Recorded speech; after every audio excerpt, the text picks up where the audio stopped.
Jai Hind friends, welcome to Kalyani IAS Academy. In this lecture we will study frictional force. Now start the lecture and understand.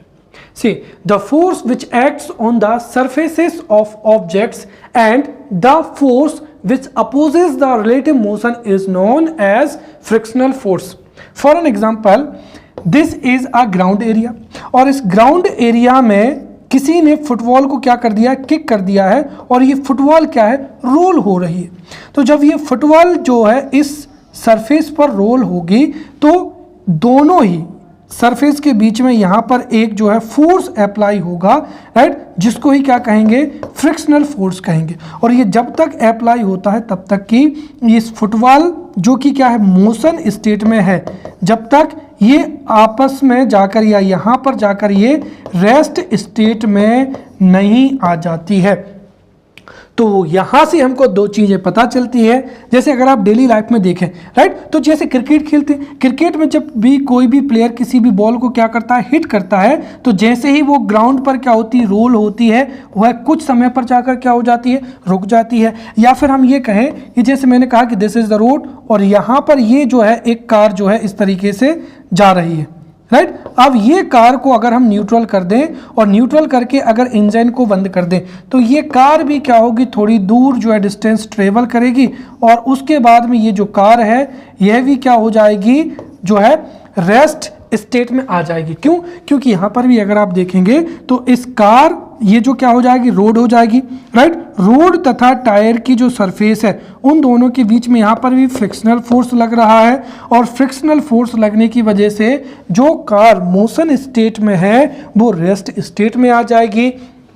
जो wall ground पर क्या होगी, role होती है, वह भी frictional force की वजह से क्या हो जाती है, रेस्ट स्टेट में आ जाती है। और प्रीवियस ईयर मैंने आपको बताया था कि फोर्स की डेफिनेशन ही क्या होती है, right. Force is a external force, right. Force is a external factor, right, which changes shape, size and state of a object. जैसे अगर कोई ऑब्जेक्ट क्या है, मोशन स्टेट में है, तो फोर्स उसको रेस्ट स्टेट में क्या कर सकता है, ला सकता है। और यदि कोई ऑब्जेक्ट किस स्टेट में है, if a object is in rest state, तो उसको फोर्स अप्लाई करके उसको मोशन स्टेट में लाया जा सकता है। और यहाँ पर ये जो है फ्रिक्शन के द्वारा यहाँ पर जो है मोशन स्टेट को रेस्ट स्टेट में लाया जा रहा है, इसीलिए फ्रिक्शन को क्या कहा जाता है, फोर्स कहा जाता है। आप लोगों को समझ में आया होगा, राइट। तो यहाँ पर फोर्स की डेफिनेशन क्या होती है, right, an external factor which changes shape, size and state of an object is known as force. Force ही किसी रेस्ट, राइट, फोर्स ही किसी ऑब्जेक्ट जो कि रेस्ट स्टेट में है, अगर रेस्ट स्टेट में किसी ऑब्जेक्ट को यदि हम फोर्स अप्लाई करें तो वो मोशन स्टेट में आ जाएगा। इसी तरीके से अगर हम देखें तो यदि एक मूविंग कार है, उसके इंजन को अगर हम बंद कर दें तो टायर के बीच में और रोड के बीच में जो सरफेस, यहाँ पर जो फ्रिक्शन फोर्स लगेगा उसकी वजह से कार की जो मोशन स्टेट है वो रेस्ट स्टेट में आ जाएगी। अर्थात यहाँ पर भी जो है ऑब्जेक्ट रेस्ट स्टेट में आ जाएगा, वैसे ही फुटबॉल और वैसे ही क्या हो जाएगा, वॉल हो जाएगी, राइट। तो बॉल या फुटबॉल कुछ देर बाद रोल करने के पश्चात जो है रेस्ट स्टेट में आ जाएगी। क्यों? क्योंकि बॉल एवं जो सरफेस एरिया है उसके बीच में फ्रिक्शन फोर्स क्या है, अप्लाई होता है, राइट। तो इस तरीके से अगर आपको 3 मार्कर के लिए डिफाइन करना हो तो हम सीधा डिफाइन कर सकते हैं, right, the force which acts on the surfaces of objects and which opposes the relative motion, इसको ही क्या कहा जाता है, फ्रिक्शनल फोर्स कहा जाता है। आपकी डेफिनेशन है उसमें जो है अपोजेस द रिलेटिव मोशन, ये वर्ड हमेशा शामिल होना चाहिए, right. So in this way we can define the force which acts on the surfaces of objects and opposes the relative motion is known as frictional force, right. Second thing ये है कि जो frictional force है वो हमेशा motion के opposite direction में लगता है। तो the direction of force of friction is always opposite to the motion of object. जैसे अगर हम देखें कार की अगर मोशन की डायरेक्शन इस तरफ है तो जो फ्रिक्शन फोर्स है वो जस्ट इसकी अपोजिट डायरेक्शन में लगेगा। यदि the wall is rolling in the east direction तो जो फ्रिक्शनल फोर्स है वो वेस्ट डायरेक्शन में लगेगा, राइट। और यही कारण है, राइट, हम एग्जांपल से बताते हैं, right. The friction force is the reason for attending a rest state by rolling football, right. तो जो रोलिंग फुटबॉल होती है वो फ्रिक्शन फोर्स की वजह से ही मोशन स्टेट से जो है किस में, रेस्ट स्टेट में जो है आ जाती है। Now we will study the types of friction force। तो या तो 3 मार्कर में क्वेश्चन पूछा जा सकता है व्हाट इज फ्रिक्शन फोर्स, और 5 मार्कर में क्वेश्चन पूछा जा सकता है what is frictional force and what are the types of frictional force, right. तो जो फ्रिक्शनल फोर्स है उसके टाइप्स को हम यहाँ पर पढ़ेंगे, राइट। तो मेनली फ्रिक्शनल फोर्स को स्टैटिक फ्रिक्शन में और काइनेटिक फ्रिक्शनल फोर्स में जो है क्लासिफाई किया जाता है। सो there are mainly 2 types of frictional force. First is static frictional force, second is kinetic frictional force। जो static frictional force है उसको हम further, right, limiting जो frictional force है उससे क्लासीफाई कर सकते हैं, और जो काइनेटिक फ्रिक्शनल फोर्स होता है उसको भी स्लाइडिंग फ्रिक्शनल फोर्स में और रोलिंग फ्रिक्शनल फोर्स में जो है डिवाइड किया जा सकता है। तो सबसे पहला क्या हो जाएगा, स्टैटिक फ्रिक्शनल फोर्स हो जाएगा। तो यहाँ पर एक वर्ड क्या लिखा हुआ है, स्टैटिक लिखा हुआ है। इसका मतलब क्या हुआ कि जैसे हमने मान लिया कि this is the box, right, this is the box which is stationary on a particular surface. तो यहाँ पर अगर हम देखें तो ये जो बॉक्स है ये बॉक्स स्टेशनरी है, और ये जो सरफेस एरिया है यह भी कैसा है, स्टेशनरी है, राइट। तो इन दोनों के बीच में जो फ्रिक्शनल फोर्स कार्य करेगा यहाँ पर, राइट, ये कौन सा फोर्स होगा, स्टैटिक फ्रिक्शन फोर्स होगा। तो हम इसको सीधा जो है लिख सकते हैं, right. Static friction is defined as the friction force that act between the surfaces when they are at the rest state। तो जब कोई भी ऑब्जेक्ट रेस्ट स्टेट में होते हैं उनकी सरफेसेस के बीच में जो फ्रिक्शन फोर्स कार्य करता है उसको ही क्या कहते हैं, स्टैटिक फ्रिक्शन फोर्स कहते हैं। So static frictional force is defined as the frictional force that acts between the surfaces when they are at the rest with respect to each other। तो जब दो ऑब्जेक्ट एक दूसरे के रिस्पेक्ट में rest state में होते हैं तो उनकी सरफेसेस के बीच में जो फोर्स कार्य करता है उसको ही स्टैटिक फ्रिक्शनल फोर्स कहते हैं, राइट। दूसरी चीज ये है कि जैसे जैसे हम इस ऑब्जेक्ट पर, right, when we increases force on a static object, तो जो फ्रिक्शनल फोर्स होता है उसकी वैल्यू भी क्या होती है, इंक्रीज होती है, राइट। तो जैसे जैसे हम एक्सटर्नल फोर्स को इंक्रीज करते हैं जो स्टैटिक फ्रिक्शनल फोर्स है उस वह भी क्या होता है, इंक्रीज होता है। एग्जाम्पल क्या हो जाएगा, जैसे क्या हो जाएगा, stationery box on the surface हो जाएगा, या table lamp resting on the क्या हो जाएगा, टेबल हो जाएगा। सेकंड क्या हो जाएगा यहाँ पर, लिमिटिंग फ्रिक्शनल फोर्स। अब देखिए, अब मैं आपको फिर से बताता हूँ। देखिए मान लीजिए ये कोई बॉक्स है, right, when there is a stationery box, right, when we will apply force here, तो जब हम एक्सटर्नल फोर्स को अप्लाई करेंगे तो यहाँ पर क्या होगा, हमने अभी देखा था कि when we will apply more external force, तो उससे जो स्टैटिक फ्रिक्शनल फोर्स है वह क्या होता है, इंक्रीज होता है, right. So when as the external force increases the static frictional force also increases। तो जैसे जैसे फोर्स को हम क्या करेंगे, इंक्रीज करेंगे, राइट, जैसे जैसे एक्सटर्नल फोर्स को इंक्रीज करेंगे वैसे वैसे स्टैटिक फ्रिक्शनल फोर्स भी इंक्रीज होगा। बट एक ऐसी सिचुएशन आएगी जब हम और अधिक एक्सटर्नल फोर्स को अप्लाई नहीं कर सकते हैं। इसका मतलब ये हुआ कि स्टैटिक फ्रिक्शनल फोर्स का वह मैक्सिमम वैल्यू, राइट, वह मैक्सिमम वैल्यू जिससे अधिक अगर हम फोर्स अप्लाई करेंगे तो जो ऑब्जेक्ट है वो रेस्ट स्टेट से कहां पर, मोशन स्टेट में आ जाएगी, उसको ही क्या कहा जाता है, लिमिटिंग फ्रिक्शनल फोर्स कहा जाता है।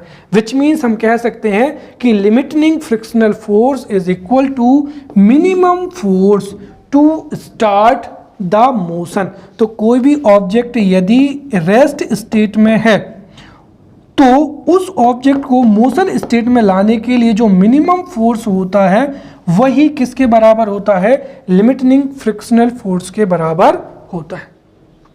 तो यदि अगर हम इसको 3 नंबर में लिखें तो हम इसको डिफाइन कर सकते हैं। कैसे डिफाइन कर सकते हैं, राइट, हम यहां पर लिख सकते हैं, राइट, कि limiting frictional force is the maximum value of static friction force, right. तो जो लिमिटिंग फ्रिक्शनल फोर्स है वो स्टैटिक फ्रिक्शन फोर्स की क्या होती है, मैक्सिमम वैल्यू होती है। अगर इससे अधिक अगर हम जो है फोर्स अप्लाई करेंगे तो ऑब्जेक्ट जो है रेस्ट स्टेट से मोशन स्टेट में आ जाएगा। तो ये यहाँ पर किसकी बात हो गई, यहाँ पर जो है लिमिटिंग फ्रिक्शनल फोर्स की, right. So as we know, right, जैसे जैसे एक्सटर्नल फोर्स को हम अप्लाई करेंगे या एक्सटर्नल फोर्स को इंक्रीज करेंगे तो जो स्टैटिक फ्रिक्शनल फोर्स है वो क्या होगा, इंक्रीज होगा।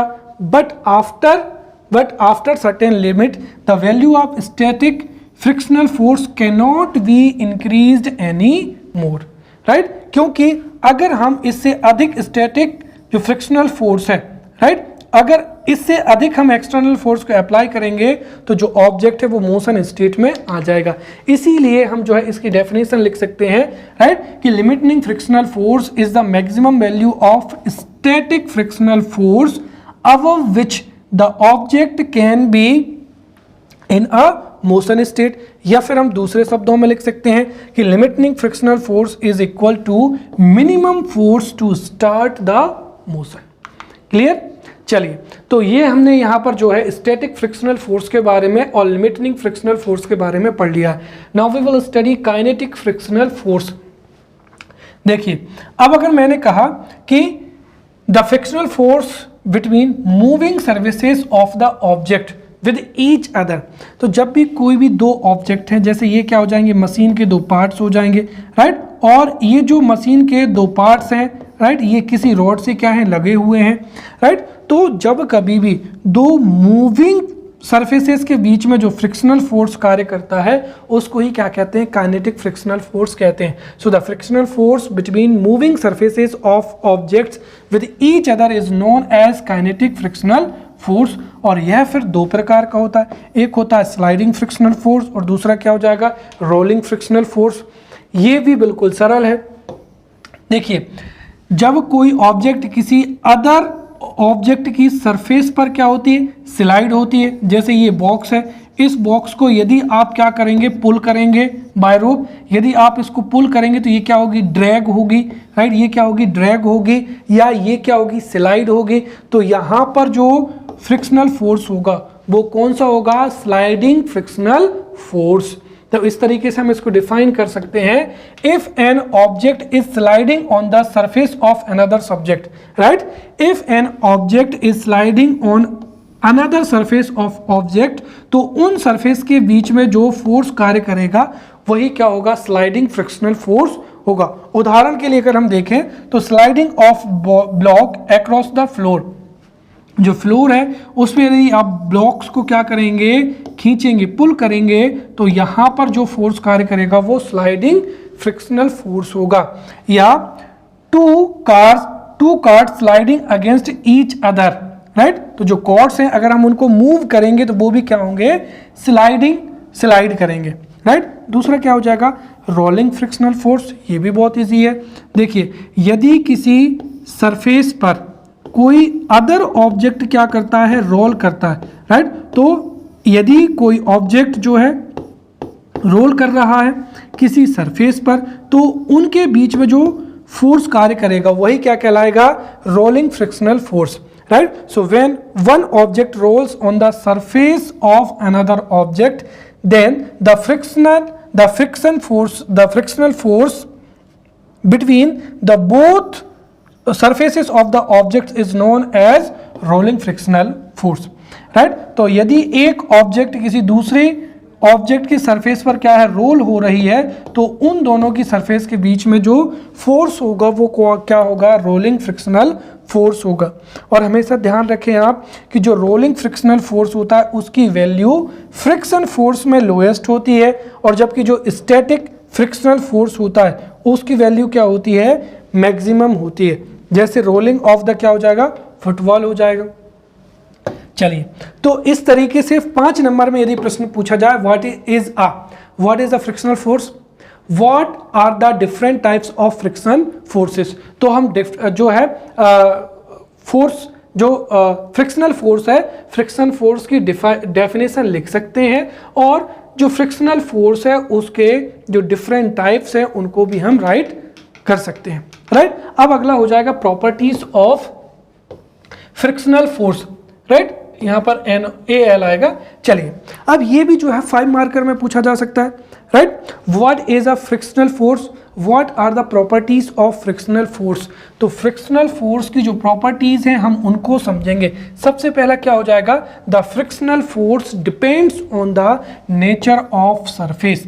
देखिए, जो फ्रिक्शनल फोर्स होता है वो दो ऑब्जेक्ट की सरफेस के बीच में ही कार्य करता है, राइट। तो द जो है जो फ्रिक्शनल फोर्स है वो हमेशा 2 ऑब्जेक्ट की सरफेस के बिटवीन में ही क्या होता है, कार्य करता है, राइट। इसीलिए जो फ्रिक्शनल फोर्स है वो किस पर डिपेंड करता है, नेचर ऑफ सरफेसेस पर, राइट। सो पहला क्या हो जाएगा, the frictional force depends on the nature of the surface, which means that अगर हमने कहा कि सरफेस, राइट, सरफेस क्या है, स्मूथ होगा। कैसा होगा, स्मूथ होगा।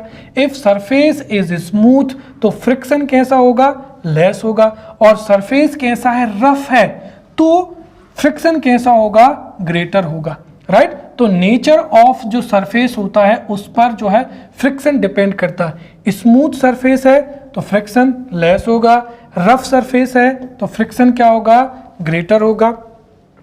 दूसरा अगर हम देखें तो फ्रिक्शन बिटवीन सॉलिड सरफेस, यदि 2 ऑब्जेक्ट हैं और दोनों ही ऑब्जेक्ट के सरफेस कैसे हैं, सॉलिड हैं, तो उनके बीच में जो फ्रिक्शन फोर्स होगा वो कैसा होगा, मैक्सिमम होगा। उसके बाद में फ्रिक्शन फोर्स यदि लिक्विड सरफेस और सॉलिड सरफेस के बीच में लग रहा है तो उनके बीच में जो फ्रिक्शन फोर्स होगा वो सॉलिड सरफेस के बीच में लगने वाले फ्रिक्शन फोर्स से कम होगा।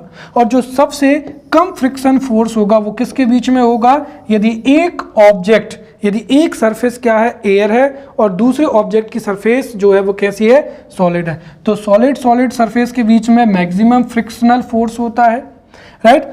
लिक्विड और सॉलिड सरफेस के बीच में सॉलिड सरफेस से कम फ्रिक्शन फोर्स कार्य करता है, और सबसे कम जो फ्रिक्शन होता है वो एयर सॉलिड सरफेस के बीच में होता है, राइट। यही कारण है कि जो लुब्रिकेंट्स हैं, राइट, जैसे अगर हम एक तरीके से देखें तो जब 2 पार्ट्स होते हैं तो 2 पार्ट्स के बीच में हम क्या करते हैं, लुब्रिकेंट्स का प्रयोग करते हैं। लुब्रिकेंट्स की वजह से एक जो सरफेस होगी, राइट, वो कैसी हो जाएगी कि जो सॉलिड के बीच में जो फ्रिक्शन फोर्स कार्य करेगा वो लिक्विड और सॉलिड सरफेस के बीच में कार्य करने लग जाएगा, जिसकी वजह से जो फ्रिक्शन है उसकी वैल्यू क्या हो जाएगी, कम हो जाएगी।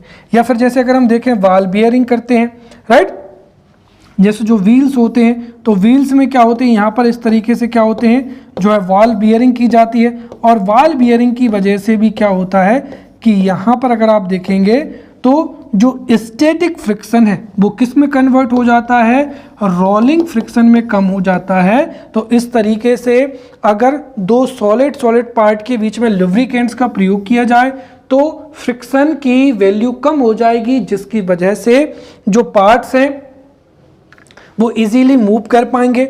दूसरी चीज़ ये है कि अगर हम बॉल बियरिंग कर देंगे तब भी जो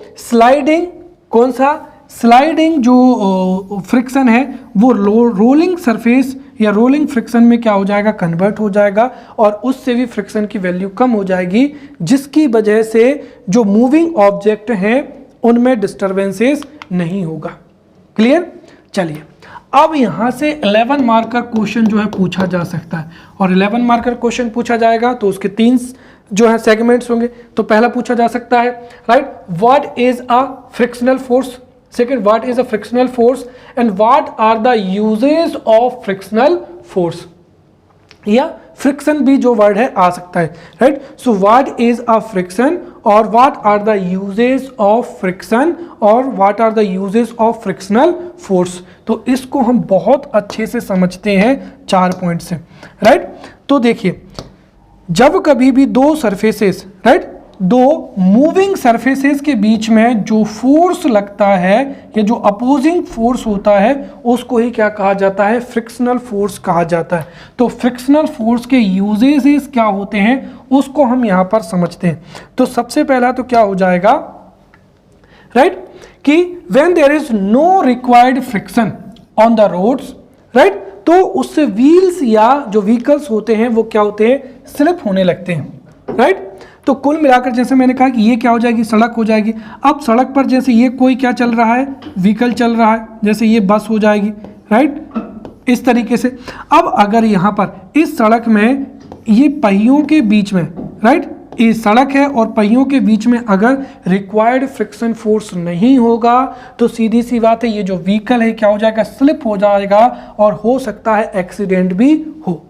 तो कहने का तात्पर्य यह है कि व्हीकल्स किसी भी सड़क पर फ्रिक्शन फोर्स की वजह से ही आसानी से चल पाते हैं, right. So when there is no required friction on the roads, the wheels of vehicles start slipping, और उससे एक्सीडेंट भी हो सकता है। विच मीन्स दैट हम सीधा कह सकते हैं कि व्हीकल्स के चलने के लिए सड़क तथा टायर के बीच में, रोड तथा टायर्स ऑफ व्हीकल्स के बीच में फ्रिक्शन का होना बहुत ही क्या होता है, जरूरी होता है। इसी तरीके से हम कह सकते हैं, राइट, कि वॉक करने के लिए, right, we are able to walk on a surface area and this is possible because of friction, क्योंकि अगर स्मूथ सरफेस होगा तो हम क्या हो सकते हैं, स्लिप हो सकते हैं, राइट। इसको हम इस एग्जांपल से समझ सकते हैं। जैसे क्या होगा कि आइस पर जो है चलना डिफिकल्ट होता है, it is difficult to walk on ice, क्योंकि आइस की जो सरफेस होती है वो कैसी होती है, स्मूथ होती है, इसीलिए आइस पर वॉक करना क्या होता है, डिफिकल्ट होता है। दूसरी चीज ये है कि जो कार्स हैं, cars get stuck in mud. अब मड क्या होती है, मड की जो है सरफेस होती है स्मूथ, इस वजह से जो कार का व्हील है, राइट, वो क्या हो जाता है, स्टक हो जाता है। या फिर अगर किसी रोड पर या तो क्या हो, ऑयल स्पिल हुआ हो, राइट, तो जो बाइसिकल है, साइकिल है, वो स्लिप हो जाती है, right.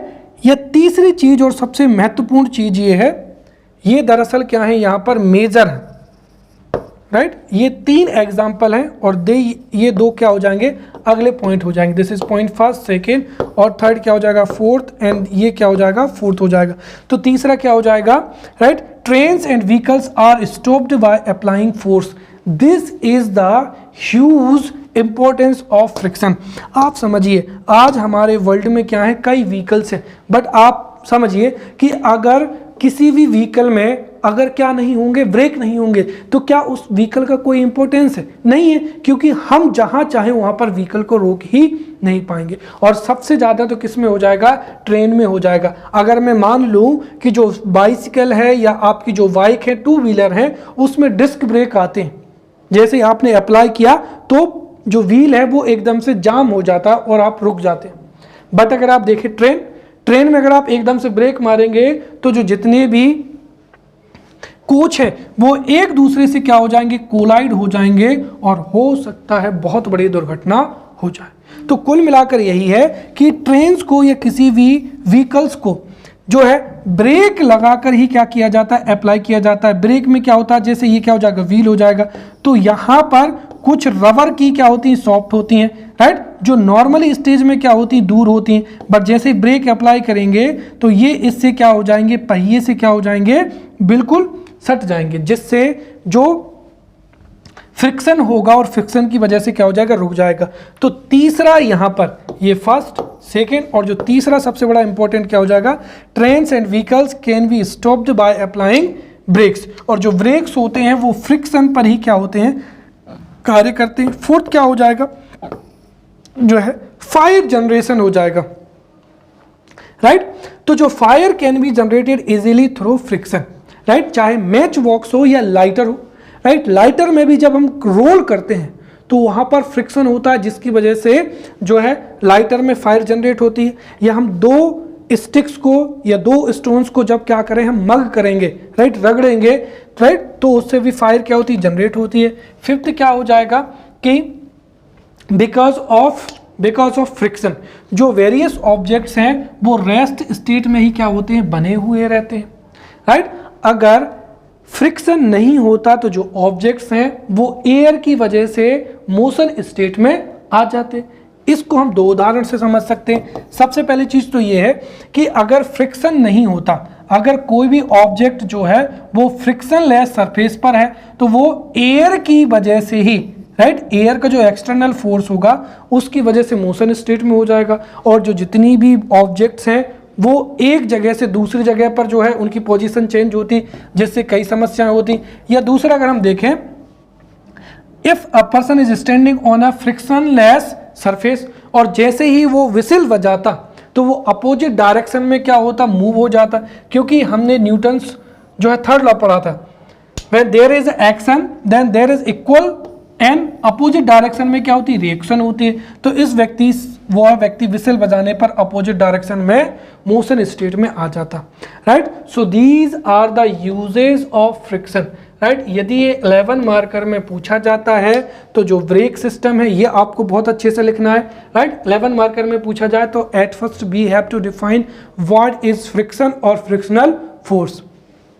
After that through various examples जो हैं हम जो है फ्रिक्शन के इंपॉर्टेंस को बता सकते हैं। जैसे ब्रेक सिस्टम हो जाएगा, फायर के लिए हो जाएगा, या बाग करने में जो हमको आसानी होती है वो सभी फ्रिक्शन की वजह से ही होता है। ये जो चीज़ें, जो जितने भी ऑब्जेक्ट्स हैं वो रेस्ट स्टेट में होते हैं, ये सब किसकी वजह से होते हैं, फ्रिक्शन की वजह से होता है, राइट।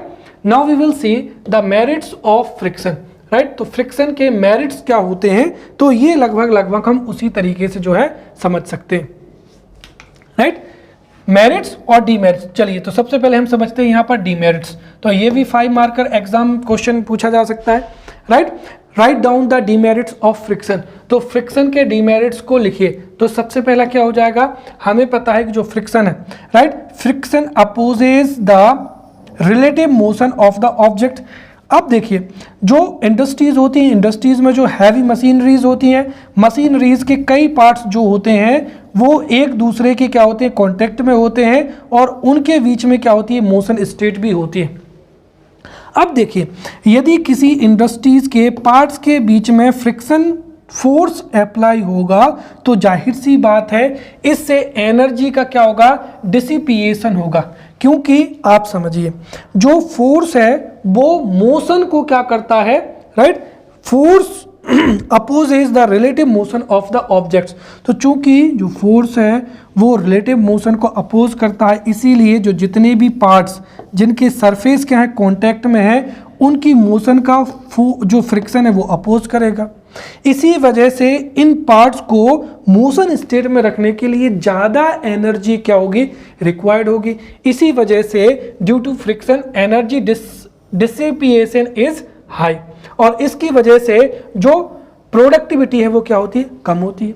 दूसरी चीज क्या है कि जो जितने भी क्या हो जाएंगे, पार्ट्स हो जाएंगे, राइट, मशीन्स के जो जितने भी पार्ट्स होते हैं वो फ्रिक्शन की वजह से ही उनमें साउंड जनरेट होता है और फ्रिक्शन की वजह से ही उनमें हीट जनरेट होती है। तो जब दो मूविंग पार्ट्स जो है कांटेक्ट में होंगे तो उनसे हीट जनरेट होगी और क्या होगी, साउंड जनरेट होगा, राइट। और हीट अगर जनरेट होगा, राइट, तो हीट जनरेट की वजह से, राइट, वो क्या हो जाएंगे, डैमेज हो जाएंगे, राइट, डैमेज हो जाएंगे। और तीसरा क्या हो जाएगा, यहाँ पर साउंड पॉल्यूशन भी क्या होता है, राइट। तो तीसरा फैक्ट यही है कि हीट और टेम्परेचर जो है इंक्रीज होता है, राइट, जिसकी वजह से जो मशीन के पार्ट्स हैं या इक्विपमेंट्स हैं उनको फ्रिक्वेंटली क्या करना पड़ता है, चेंज करना पड़ता है, राइट। और चौथी चीज क्या हो जाएगी, ये मशीन्स की एफिशिएंसीज को रिमूव करती है। तो कुल मिलाकर जो बड़ी बड़ी इंडस्ट्रीज होती हैं, राइट, बड़ी बड़ी इंडस्ट्रीज़ में जो मूविंग पार्ट्स होते हैं, और चूंकि फ्रिक्शन क्या करता है, friction opposes the relative motion of the surfaces, इसीलिए ऐसे पार्ट्स जो कि क्या होते हैं, रिलेटिव मोशन में होते हैं, राइट, उनको अपोज करता है, जिसकी वजह से ज़्यादा एनर्जी की रिक्वायरमेंट होती है। इस वजह से प्रोडक्टिविटी कम होती है, मशीनों को एफिशिएंसी कम होती है, राइट। जो मशीनों के पार्ट्स होते हैं, इक्विपमेंट्स होते हैं, उनके बीच में हीट जनरेट होती है, टेम्परेचर इंक्रीज होता है, जिसकी वजह से उनका डेप्रिसिएशन होता है और उनको बार बार बदलना पड़ता है। अब हम यहाँ पर देखते हैं मेरिट्स ऑफ फ्रिक्शन। तो मेरिट्स को या यूजेस को हम जो है अभी हमने पढ़ा था, फिर भी हम यहाँ पर देख सकते हैं। तो what are the merits of friction? सबसे पहला क्या हो जाएगा, फायर, राइट। फायर को फ्रिक्शन के माध्यम से ही जनरेट किया जाता है, स्पेशली मैचेस में, और क्या हो जाएगा, लाइटर्स। तो राइटर्स या मैच बॉक्स में फ्रिक्शन की वजह से ही फायर को जो है जनरेट कर सकते हैं। दूसरा ब्रेक सिस्टम, अर्थात ट्रेन्स को और व्हीकल्स को जो है फ्रिक्शन की वजह से ही हम रोक सकते हैं, व्हीकल्स को जो है स्टॉप किया जा सकता है फ्रिक्शन की मदद से। साथ ही साथ हम किसी भी जो है अर्थ पर आसानी से क्या कर सकते हैं, चल पाते हैं। This is the reason of friction. अब फोर्थ हो जाएगा यहाँ पर, देखिए हमने यहाँ पर merits and we have seen the demerits. तो फ्रिक्शन के डीमेरिट्स को कम करने के लिए, राइट, फ्रिक्शन के डीमेरिट्स को कम करने के लिए हमको फ्रिक्शन को रिड्यूस करने की ज़रूरत है। और अगर हम देखें तो डीमेरिट्स को कम करने के लिए फ्रिक्शन को रिड्यूस करने की रिक्वायरमेंट है, और फ्रिक्शन के जो मेरिट्स हैं उनको बढ़ाने के लिए हमको फ्रिक्शन को बढ़ाने की भी रिक्वायरमेंट होती है। तो यहाँ पर 5 मार्कर के जो क्वेश्चन पूछे जा सकते हैं, what are the ways to reduce the friction और what are the ways to increase the friction. तो हम इन दोनों को पढ़ते हैं। सबसे पहला क्या हो जाएगा, what are the ways to reduce the friction. अब सोचिए, राइट, फ्रिक्शन की वजह से प्रॉब्लम कहाँ पर क्रिएट होती है, कहाँ पर क्रिएट होती है, इंडस्ट्रियल एरियाज में। तो हम यहाँ पर उस इंडस्ट्रियल एरियाज की जो प्रॉब्लम्स है उनको रिड्यूस करने के लिए कुछ दे सकते हैं, राइट। तो ways to reduce the friction, उसमें सबसे पहला क्या हो जाएगा, यूजिंग लुब्रिकेंट्स, राइट। तो मशीनों के जो इक्विपमेंट्स या मशीनों के जो भी पार्ट्स क्या है डायरेक्टली कॉन्टेक्ट में है, उनके बीच में हम लुब्रिकेंट्स का प्रयोग कर सकते हैं। और लुब्रिकेंट्स की वजह से जो सॉलिड और सॉलिड के बीच में जो फ्रिक्शन फोर्स कार्य कर रहा है, वह है सॉलिड एवं लिक्विड के बीच में जो है फ्रिक्शन फोर्स कार्य करने लगेगा। इससे फ्रिक्शन की वैल्यू कम हो जाएगी और इससे जो फ्रिक्शन है वो रिड्यूस हो जाएगा, राइट। तो ग्रीस, ऑयल जैसे लुब्रिकेंट्स का प्रयोग करके हम फ्रिक्शन को रिड्यूस कर सकते हैं। दूसरा क्या हो जाएगा, पॉलिशिंग हो जाएगा, राइट। हमने देखा था कि अगर सरफेस कैसी होगी, रफ होगी, तो फ्रिक्शन की वैल्यू क्या होगी, ज़्यादा होगी। और अगर हम पॉलिश कर देते हैं तो जो सरफेस है वो कैसी हो जाएगी, स्मूथ हो जाएगी। सरफेस स्मूथ हो जाएगी तो उसकी वजह से भी जो है फ्रिक्शन कम हो जाएगा। तीसरा क्या हो जाएगा, बॉल वियरिंग हो जाएगा। अब इसको बहुत अच्छे से समझिए। देखिए, अब हमने यहाँ कहा कि ये किसी व्हील की क्या हो जाएगी, एक्सिस हो जाएगी, और इसके चारों ओर ये क्या हो जाएगा, व्हील हो जाएगा। जैसे मैं यहाँ पर आपको बहुत अच्छे से दर्शाता हूँ, राइट। तो ये एक्सिस है और यहाँ पर जो है ये क्या हो जाएगा, ये हो जाएगा, और इससे ये क्या हो जाएगा, पूरा का पूरा व्हील जो है जुड़ा हुआ है। अब देखिए, अब यहाँ पर चूंकि ये क्या है, एक्सिस है, और ये क्या है, व्हील हो जाएगा। ये अभी एक दूसरे पर क्या है, स्लाइड कर रहे हैं। और हमें पता है कि सबसे कम जो फ्रिक्शन होता है वो किसकी वैल्यू होती है, रोलिंग फ्रिक्शन की वैल्यू सबसे कम होती है।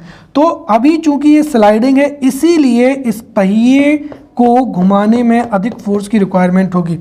बट अगर हम यहाँ पर क्या कर दें, बॉल बियरिंग कर दें, इसका मतलब ये कि ये एक्सिस हो जाएगी, इसके ऊपर हम जो है एक और इस तरीके से बॉल बियरिंग कर दें, इस तरीके से ये, राइट। तो इसके दो फायदे होंगे। वो फायदे क्या होंगे समझिए, जैसे ये क्या हो जाएगा, व्हील हो जाएगा, राइट। एक तो ये है कि जो ये यहाँ पर जो छर्रे हैं, राइट, इनके बीच में हम लुब्रिकेंट्स को आसानी से भर सकते हैं। दूसरी चीज़, यहाँ का जो एरिया है वो भी क्या हो जाएगा, कम हो जाएगा। तो कुल मिलाकर ये है कि बॉल बेयरिंग करके जो स्लाइडिंग फ्रिक्शन है उसको रोलिंग फ्रिक्शन में हम कन्वर्ट कर सकते हैं, राइट। और जो कांटेक्ट एरिया है वो रिड्यूस हो जाएगा जिससे फ्रिक्शन कम हो जाएगा। चौथा क्या हो जाएगा, लीनियर फिगर हो जाएगा। अब देखिए कार का फिगर आप इस तरीके से बनाएंगे, ये कार का फिगर है, तो सामने से चाहे वाटर हो चाहे एयर हो उसका फ्रिक्शन क्या होगा, ज़्यादा होगा, जिसकी वजह से कार या बोट को चलाने के लिए अधिक फोर्स की रिक्वायरमेंट होगी, अर्थात अधिक ईंधन जो है खर्च करना पड़ेगा। परंतु यदि हम क्या बनाते हैं, लीनियर फिगर बनाते हैं। लीनियर फिगर का मतलब क्या है कि इस तरीके से अगर आप देखें कार, ये इस तरीके से कार बनाई जाती है, ये क्या हो जाएगी, कार बनाएगी। तो यहाँ से वाटर का या एयर का जो है कम से कम क्या होता है, फ्रिक्शन लगता है, राइट। तो द शेप ऑफ बोट है, शिप है, एयरक्राफ्ट है, कार है, राइट, वो एक स्पेशल टाइप में बनाया जाता है, जैसे शिप जो फिश का शेप होता है ना उस तरीके से, राइट। और ये इसलिए बनाया जाता है ताकि जैसे सड़क है, सड़क पर जो कार है तो जो एयर की वजह से जो फ्रिक्शन लगता है वो कम से कम हो। वहीं अगर हम वाटर की बात करें तो वाटर में जैसे मछली का शेप होता है तो जो वाटर है वो बिल्कुल आसानी से निकल जाता है, राइट। उसी वजह से जो शिप है, शिप की भी डिज़ाइन इस तरीके से बनाई जाती है ताकि जो वाटर है उसका फ्रिक्शन ज़्यादा ना हो, और कार की शेप इस तरीके से बनाया जाता है लीनियर, ताकि एयर का फ्रिक्शन ज़्यादा ना हो। तो लीनियर फिगर बनाकर भी जो है हम फ्रिक्शन को रिड्यूस कर सकते हैं। Now the last topic which is how to friction increase, how can the friction be increase, या हम यहाँ पर ये भी पूछा जा सकता है व्हाट आर द मेथड्स और what are the ways to increase the friction, right. तो व्हाट आर द वेज और मेथड्स टू इंक्रीज फ्रिक्शन, उसमें सबसे पहला क्या हो जाएगा, राइट। देखिए हम सबके घरों में इस तरीके से अगर हम देखें तो यहाँ पर जो चढ़ाव होता है, राइट, जैसे ये क्या हो जाएगा, चढ़ाव हो जाएगा। अगर ये डायरेक्ट क्या है, चढ़ाव है, और बाई चांस आप यहाँ सर जो है कार को चढ़ाते हैं या आप खुद चढ़ते हैं, तो अगर आप स्लिप हो गए तो आपके गिरने के क्या होते हैं, चांसेस होते हैं। इसलिए घर पर जो चढ़ाव होते हैं वो कैसे बनाए जाते हैं, सीढ़ीदार बनाए जाते हैं इस तरीके से। क्यों, क्योंकि जो सीढ़ीदार होते हैं उसकी वजह से घर्षण का मान क्या हो जाएगा, ज़्यादा हो जाएगा, राइट। तो friction can be increased by placing lines on the slopes of house, right. तो घर का जो स्लोप होता है उसमें अगर हम इस तरीके से लाइन डाल दें तो उसकी वजह से फ्रिक्शन का मान क्या हो जाएगा, ज़्यादा हो जाएगा, और we can easily walk on the slope of the house, और हम आसानी से इन लाइंस की वजह से जो है इस पर वॉक कर पाएंगे। दूसरा क्या हो जाएगा, पुटिंग ड्राई क्ले और sand on a smooth surface, जैसे क्या हो जाएगा, आइस हो जाएगा, राइट, या क्या हो जाएगा, ऑयली क्या हो जाएगा, राइट। जैसे ऑयली सरफेस है, यहां पर ये ऑयल नहीं होना चाहिए, जैसे सचेत क्या हो जाएगा, आइस हो जाएगा। तो कुल मिलाकर आप समझिए, जैसे अगर आप देखते हैं तो जो बिटुमिनस है, बिटुमिनस की जो रोड्स हैं वो हीट ज़्यादा होती है, तो जो ब्लैक कलर का जो डामर होता है वो पिघलने लगता है और सड़कें क्या होती है, चिकनी हो जाती हैं, जिसकी वजह से जो व्हीकल है वो स्लिप होते हैं। इसीलिए जो रोड होते हैं उन पर ड्राई क्ले या सैंड डाली जाती है ताकि घर्षण की जो है, घर्षण या फ्रिक्शन क्या हो, इंक्रीज हो और व्हीकल आसानी से चल पाए, राइट। नेक्स्ट क्या हो जाएगा, जो शूज होते हैं, right, the bottom of the shoes, right, उनको रफ बनाया जाता है या कैसा बनाया जाता है, ग्रुप्ड बनाया जाता है। कुल मिलाकर हमारा जो जूते का सोल होता है, आप देखें एथलीट्स का जो सोल होता है इस तरीके से उसमें बहुत सारे क्या बनाए जाते हैं, ग्रुप्स बनाए जाते हैं, राइट। वो इसलिए बनाए जाते हैं क्योंकि अगर जो सोल है वो क्या होगा, फ्लैट होगा, और हमें पता है कि अगर स्मूथ क्या होगा, स्मूथ सरफेस होगा तो फ्रिक्शन क्या होगा, कम होगा, तो आपके स्लिप होने के चांसेस क्या होंगे, ज़्यादा होंगे। वहीं अगर आपके शूज़ जो हैं शूज़ का जो सोल है वो रफ होगा या ग्रूव्ड होगा, तो जाहिर सी बात है आपको अधिक फ्रिक्शनल फोर्स मिलेगा और आप किसी भी सरफेस पर आसानी से वॉक कर पाएंगे। वैसे जो व्हीकल्स होते हैं, व्हीकल्स के भी जो टायर्स होते हैं उसमें भी क्या बनाए जाते हैं, ग्रूव्स बनाए जाते हैं। By making grooves in the tyres of vehicle, तो जो व्हीकल के जो जितने भी टायर्स होते हैं, राइट, जैसे ये हो जाएगा टायर हो जाएगा, तो इसमें इस तरीके के जो बनाए जाते हैं, क्या बनाए जाते हैं, ये ग्रूव्स बनाए जाते हैं। उसका कारण क्या है कि ये ग्रूव्स बनाए जाने से जो है फ्रिक्शन की वैल्यू बढ़ती है, जिससे स्लिप नहीं हो पाते हैं, राइट। तो इन तरीके से या इन मेथड से जो है फ्रिक्शन को इंक्रीज किया जा सकता है। सो हमने बहुत ही डिटेल में यहाँ पर फ्रिक्शन को पढ़ लिया है। We have prepared frictional force for 3 marker, 5 marker and 11 marker question, right. So now we will meet in next video. Till then, thank you.